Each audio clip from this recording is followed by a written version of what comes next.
Test 1, 2, 3.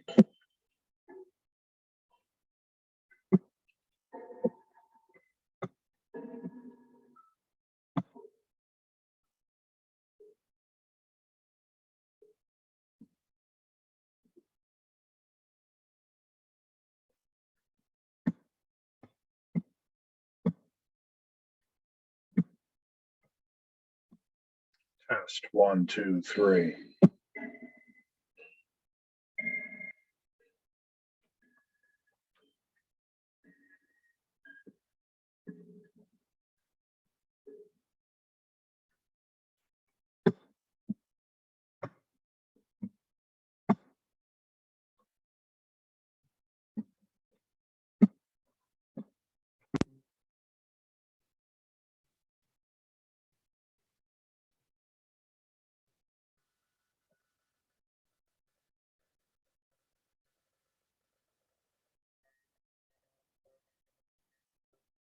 Test 1, 2, 3.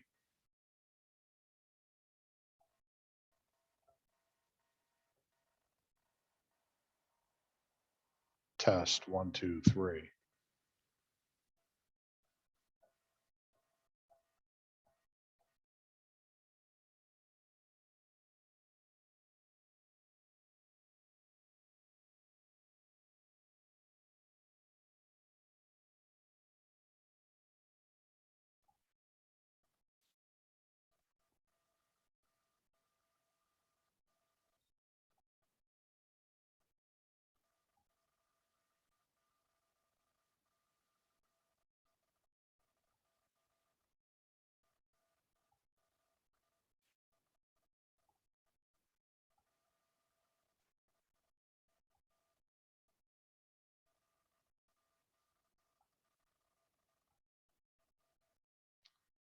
Okay, well, it's 6 o'clock, and this is Friday, May 27th, our voluntary 6 o'clock Zoom.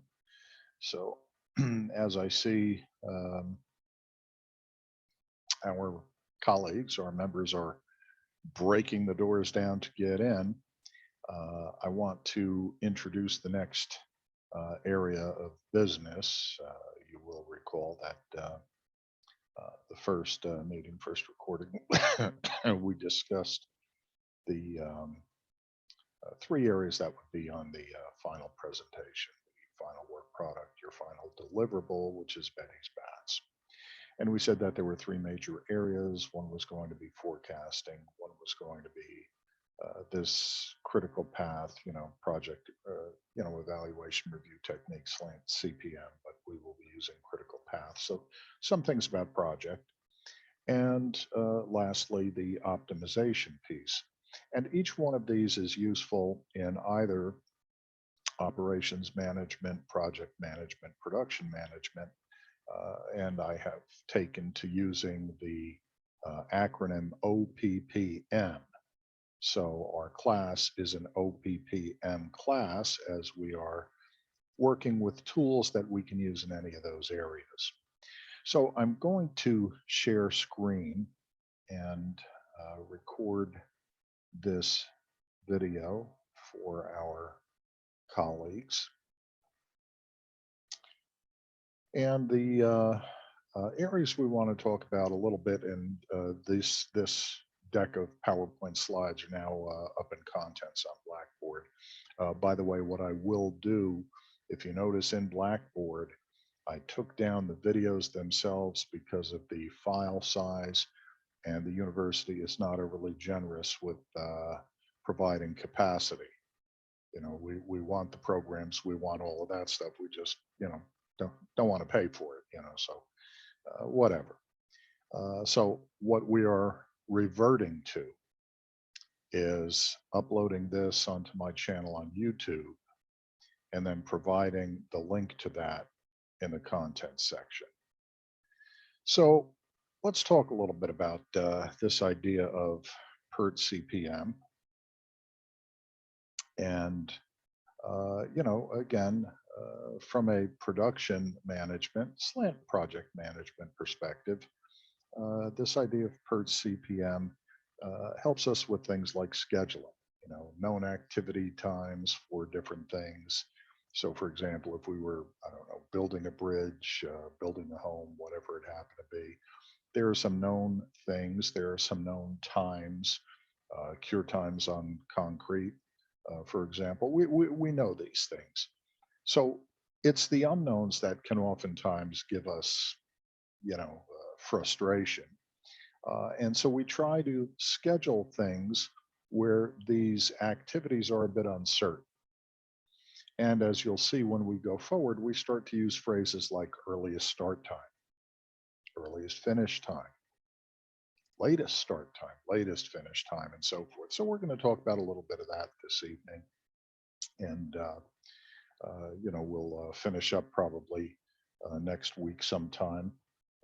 Probably break this into two videos, but let's just see how it plays out. And then, of course, we always have the consideration of, this idea of time cost trade-offs. Now, I prefer to refer to what we do in OPPN as constantly being engaged with something I call the triple constraint. The triple constraint. And what is that? Well, you'll read in various books, different fancier ways to phrase it, but basically every project, every operational situation, every production environment, we deal with what? We deal with time, of course. We deal with specifications, and we deal with what? Money. The triple constraint. Those three things are attached to everything that we do. So, by way of introduction, you can review this, and I'm not going to spend time on this, but one of the examples that the textbooks use is this idea of building a new home. So, when building a home, individual subcontractors are hired to do what? Well, all these things here, from the foundation to the insulation to concrete to whatever it happens to be. So you can review that. Home builders and pretty much any project related individuals, related activities, and so forth, logisticians and other program managers, project managers, etc. Have several questions they have to address and be prepared to account for. So, what is the total time required to complete the project if there were no delays? And that's very much the idea of working in a perfect world. There's always a delay of some sort. When do the individual activities, that subcontractors do, when do they need to start? When do they need to finish? Which subcontractors will delay the earliest completion date if they fall behind in some critical activities? Great example, building a home. You hire a subcontractor to pour the foundation. The firm comes in 3 days late, a week late. Supposed to be here Monday. Now it's Saturday. They're going to pour the concrete. Concrete's got a cure. Can't start doing the framing right away and so forth. So now you're automatically behind, that kind of thing. And just how much delay can be tolerated? And tolerated, what are we saying? Well, again, the triple constraint. How much time can we build in that we can use if there are delays or unexpected or uncertainties that arise? What are the costs associated with that? How much flex is there in this, in quotes, budget? And specifications, is the specification for a particular activity a design specification, or is it specification built towards manufacturing, toward assembly? All these things come into play. So this idea of PERT CPM, well, PERT I mentioned in a previous video, program evaluation and review technique, more of a military tool developed, it says in the textbook, for the US Navy for the Polaris missile project. And it was developed specifically to handle uncertain activity times. Then there was more the civilianized version, CPM, critical path method, developed by DuPont and Remington Rand, developed for industrial projects for which activity times generally were known. Okay, so a bit of difference there, but you'll find we can use the techniques in many different ways, and that's what we will be doing. All right, I'm going to skip through some of this stuff, but PERT and CPM, for example, have been used to plan, schedule, and control, all this stuff, and you'll certainly read about that. Um, Projects can have, and I mentioned the other day, and we'll talk a little bit more about it this evening, but the idea of doing something that we're familiar with, a project. Well, we might not look at it as a project. Go out there and change a tire. We got a flat. Okay. Can we list by priority, kind of a hierarchy of specific activities, specific things that have to happen in a certain order to be able to change that tire? Can we list what they are? Can we estimate what the time? So I'm due to be someplace in a half hour. Hey, listen, I got a flat. I'm going to be late. How late? So those are simple things. Change a tire, bake a cake, paint the baby's bedroom, whatever. These are simple things.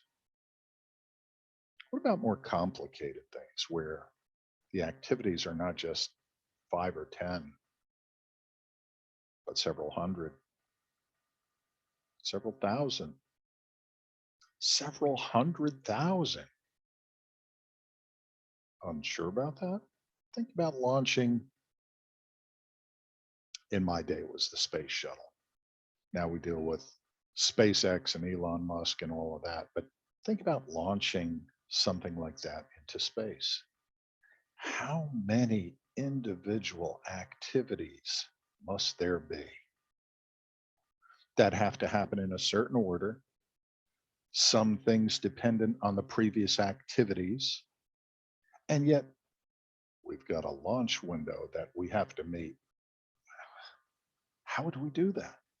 Well, we're certainly not going to do that here. We're doing Betty's bats, which is, compared to something like that, obviously a bit ludicrous, but it's a classroom activity, it's a classroom project, and so forth. But these are the kinds of things that we're concerned with, and that we're going to start to use different tools. And in our case, the tool of the instant is going to be CPM, this critical path stuff.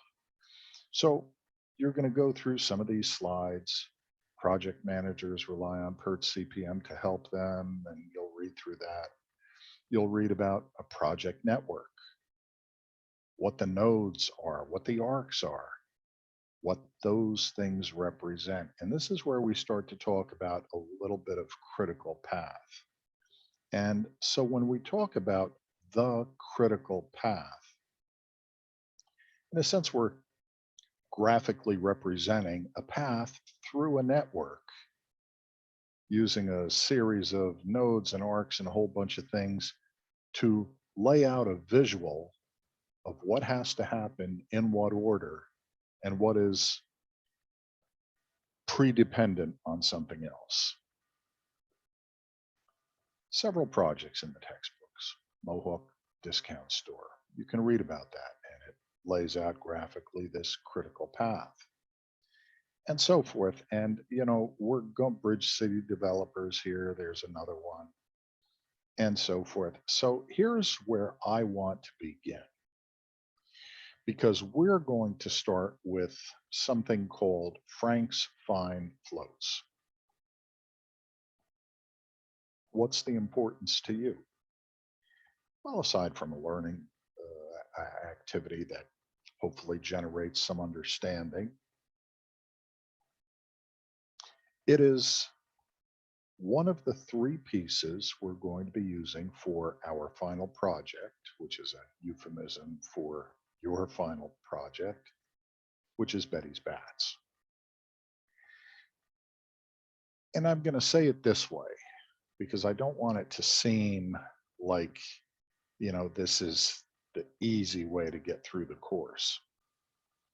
But I'm not a big believer in torturing students, most of the time anyway. And forecasting, by now, hopefully you understand enough of, so that if you were put into a circumstance and had to make that forecast for that next period, you have several tools upon which to rely and do just that. So, this middle piece, critical path, well, this is a little bit of the project stuff, a little bit of the production stuff if we're in a production environment. And Frank's Fine Floats is going to allow you to create something for Betty's Bats, your final deliverable, your final project, that is remarkably similar to this Frank's Fine Floats example, except perhaps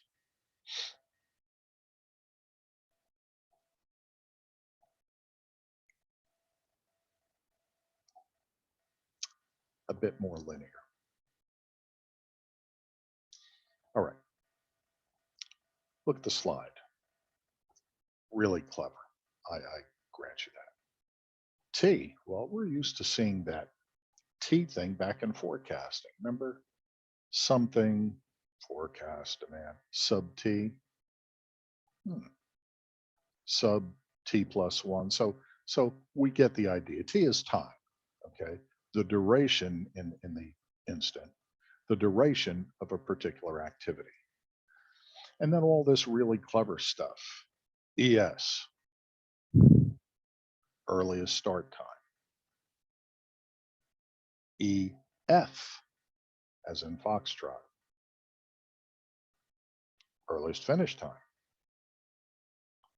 LS, latest start time. LF, as in Foxtrot, latest finish. And then something that the text refers to as slack time, and whatever way you understand it better, slack time, free time, unencumbered time, whatever. You'll come to appreciate slack time. And when we look at this stuff, we start to see how we get these things, how we get these numbers that we're going to need. The earliest finish time, well, that's the earliest time an activity can finish. And earliest finish time equals the earliest start time plus T, the duration of an activity. Well, that's tough stuff, you know, and you'll read through and get the idea. So here's the thing. Frank's Fine Floats. Frank's Fine Floats is in the business of building elaborate parade floats. Frank and his crew, Frank's Fine Floats, of course, it would stand to reason it would be Frank. So Frank and his crew have a new float to build. And they want to use this Mgt CPM stuff to help them manage the project. And then it goes on. The table on the next slide shows you this, and the one after that shows you that, and so forth. But look what's going on. So apparently, Frank's Fine Floats has a very specific process to build a float. You know, a float, parade float. You know, it's like a trailer if you've seen the movie Animal House, you know, and you know the deltas have that float at the end, looks like a great big cake. Well, float, okay, parade float. So Frank outlines the activities A through H. The first activity is initial paperwork, and we know that you can't do anything on this planet without the paperwork. You know, you need a purchase order. You get the idea. And in this example, the Frank's Fine Floats example, how long does it take? What's the time? What's the duration? Initial paperwork, well, apparently it takes 3 days. Whatever. Activity B, build the body. How long does that take? 3 days. Activity C, build the frame. How long does that take? 2 days. Activity D, finish the body. How long does that take? 3 days. Activity E, finish the frame 7 days. Activity F, final paperwork, which I presume somebody cut somebody a check, 3 days. Mount the body to the frame, 6 days. Install skirt on the frame, 2 days. Okay. Now, we're not an engineering school, so we don't really have to understand what's involved in finishing the frame, building the body, all this nonsense.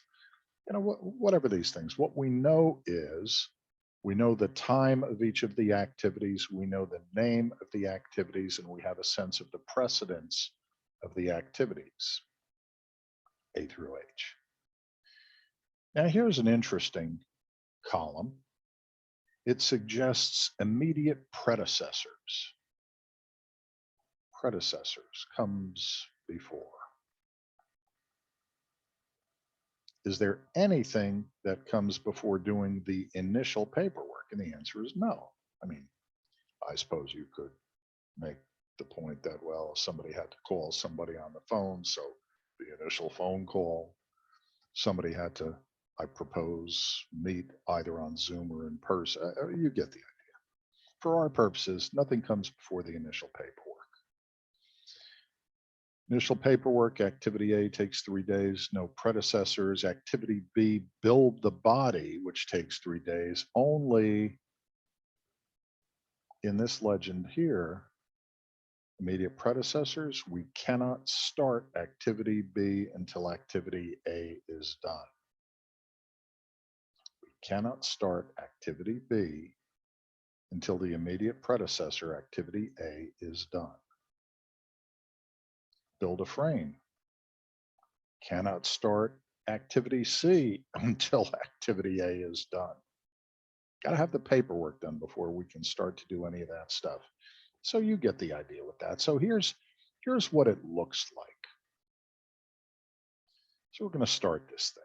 First thing is activity A. We said that was the paperwork. Activity A leads to activity B. Can't do B until A is done. And as we see from the illustration, activity C can commence once activity A is done. B leads to D, B leads to F, C leads to F, E, and H, and so forth. And you see this. Let's put some meat on the bones. We talked about the idea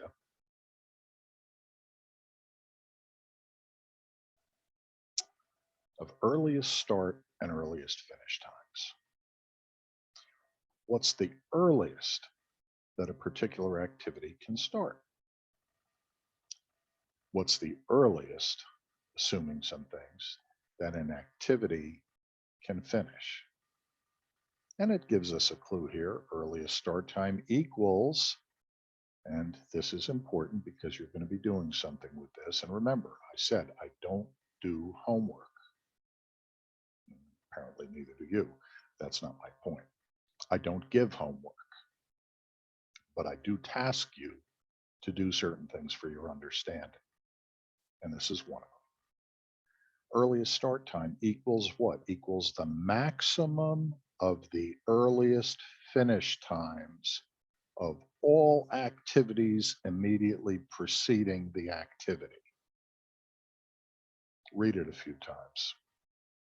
I'm not going to do that part for you. Read it a few times. It'll start to make sense.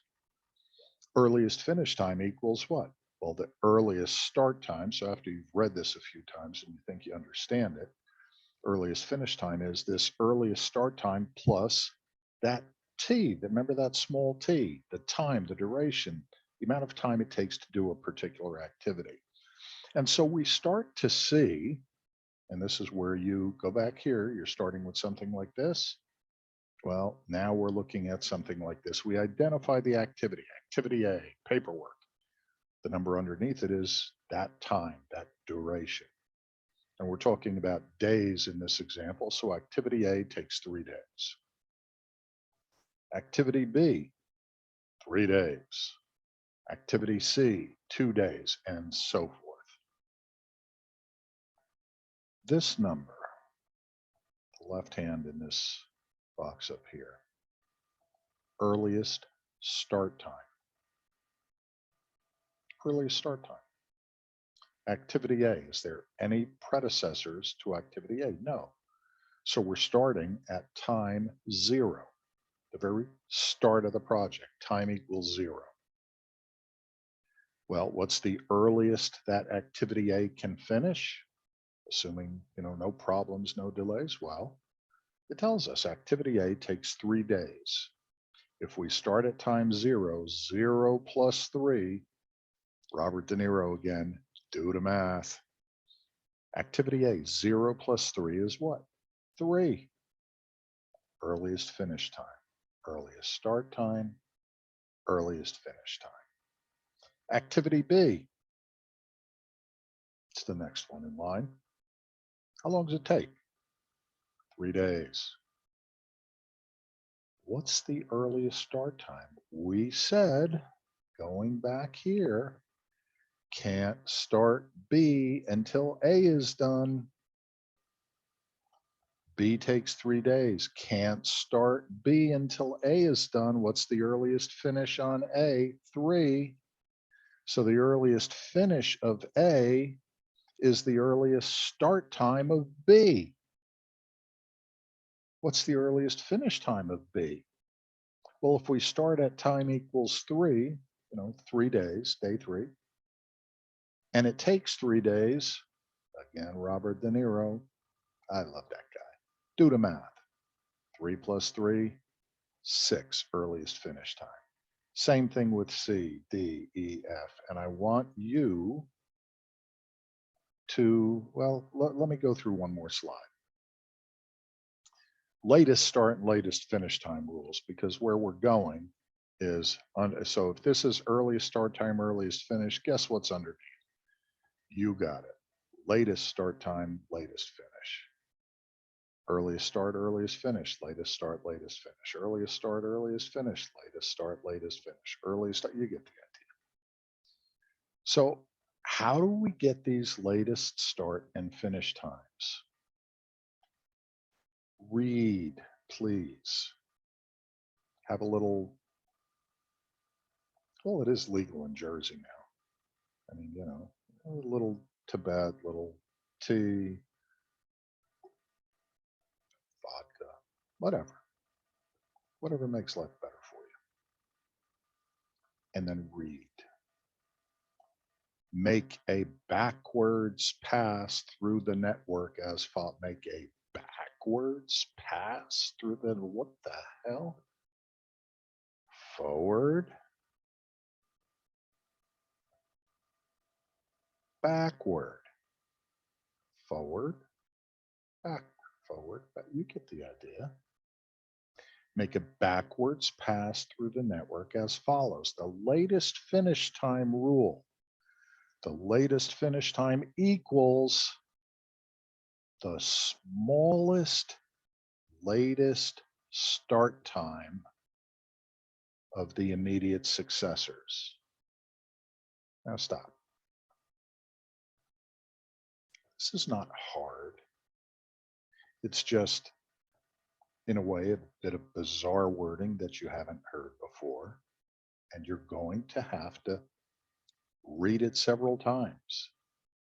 But again, the latest, so we want to be able to find latest start, latest finish time. So the latest finish time rule says that the latest finish time equals the smallest latest start time of the immediate successors. The immediate successors for a node are all nodes that immediately follow the current node. The immediate successors for a node are all nodes that immediately follow the current node. Procedure for obtaining latest times for all activities. You're going to read through that. Okay, and once you do, okay, we've calculated this all the way to the end, and we find right over there, last 2 activities, right there, that the latest finish time is 18 days in this example. Once you start remember, we're going for latest finish, latest start, latest finish. We're going backwards. So you're going to start here and you're going to read the rule and you're going to go backwards. So we'll talk about slack time the next time we meet.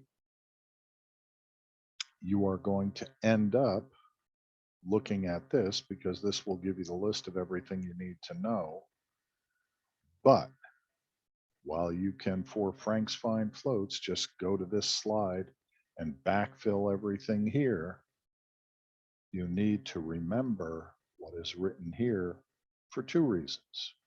One, your tasking is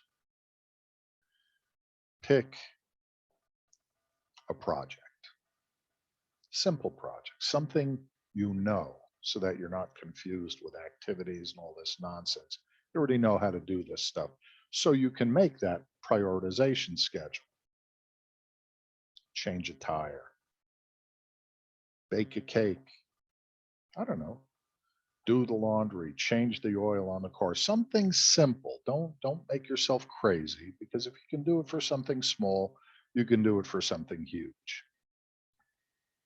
Create Frank's fine floats. Only not. Step one, go through Frank's fine floats. Make sure you understand these slides and what they're instructing you on. Once you have that down, maybe with the slides right next to you, Keisha's cigar shop, custom cigar shop. She makes custom cigars. Well, what are the activities to do that? How long does it take? Um, Stephen's custom birthday cakes. What's it take? What do you got to do? How long does it take? Create this. And I may have you send me those so that I understand that you understand. If knowledge itself is not enough of a motivator, this is quiz 2. So even though it's a take-home quiz, you may as well learn how to do this. Get through Frank's fine floats and then make up one of your own, because quiz 2 is CPM. And while it's a take-home quiz, you're still going to have to force yourself through it and come up with something that substantially looks like this series of slides. All right. That's what you're going to be doing. That is also the middle part of your final deliverable, Betty's Bats. Okay. So once you get there, that's where we're going to go. When we come back the next time, we'll talk a little bit, or turn the page a little bit, talk a little bit about this idea of critical path, and so you can look ahead in the slides because it talks to Frank's fine floats. And then this thing of uncertain activity times, the last few slides here. Well, this is one of those things, and we understand what all of this is. Beta, minus alpha divided by 6, all of that squared, Well, we understand stuff like optimistic estimates, pessimistic, most likely. This is another one of those things that if we get through in this abbreviated summer 1 course, all of the basic things to do Frank's fine floats, the optimization piece, tropic sun, the forecasting pieces, and then be able to convert that to Betty's Bats. If we can do all of that, then we will spend some time on uncertainty and some of the examples associated with that, where we inject, probabilities and so forth. But again, you are going as far as, well, the last slide is really this one here. Everything that says Frank's fine floats. Okay. This is slide 29, start something new. You don't have to worry about that. But you should do your bake a cake, change a tire, whatever you're going to do. And the elements, if you want to do it in PowerPoint, the slides that you put together should be from slide 28 all the way back to slide 19. That's what you should have. And I'm going to stop share. Looks like nobody wanted to voluntarily attend. So that's either, in quotes, good and indicative of the videos are helping. So there was no feeling of need to attend, but you can also always reach out to me with email and we can set up a private Zoom if you're lost or confused or whatever. But read it first. This stuff about, remember, I've been doing this for a lot of years, since 1999. This stuff about, well, professor, I tried to read it, but I don't understand. Seriously, read it again. I'm not trying to be mean, but let's get real. I sat where you sit. I understand and know every gimmick, every BS line, etc., in the book, because I did every one of them. I'm not going to tell you I was any different. If I had the choice of going out and having a good time or sitting there doing Frank's Fine Floats, where you could find me. But anyway, having said all of that, look, these are tools for you. This is stuff you can really use. This is not some of this textbook BS, although we're using textbook examples. This is actually something you can use. So you may as well understand a little bit of the process. In management, OPPM is crucial. It is the cornerstone of what businesses do. Not why they do it, because why, again, in the for-profit arena, we already understand all of that. But we like all this touchy-feely, soft. The other professors will hate me, but garbagey nonsense. But we don't like to play with finance. We don't like to play with production and operations and project management and so forth. That's the cornerstone of the business. So anyway, do this stuff. Okay, you're doing it for you. You're not doing it for me. I'm not grading you on this. It's not homework. I told you that. I'm not going to torture you with homework and, I've got to get it in or I'm going to get a bad grade. No. You're investing in you, not me. Okay, I already know this stuff. Do it for you. Try and understand it. Email me if you're in a jam. Email me if, God forbid, something unforeseen happens. And let's try to, by now we should be done with the forecasting. And if not, hopefully by the end of Memorial Day weekend. Yeah, I'll wait for it. We should have this stuff done by the end of next week. Sometime, probably the end of next week, leading into the weekend, I will post quiz 1, which is the forecasting quiz. It's all take home, but you do have, a in quotes return stamp on that. So that's kind of where we are. Reach out to me if there are any issues. Thanks for listening, and hopefully this turns out to be a helpful video to you. Have a great evening. Great Memorial Day weekend.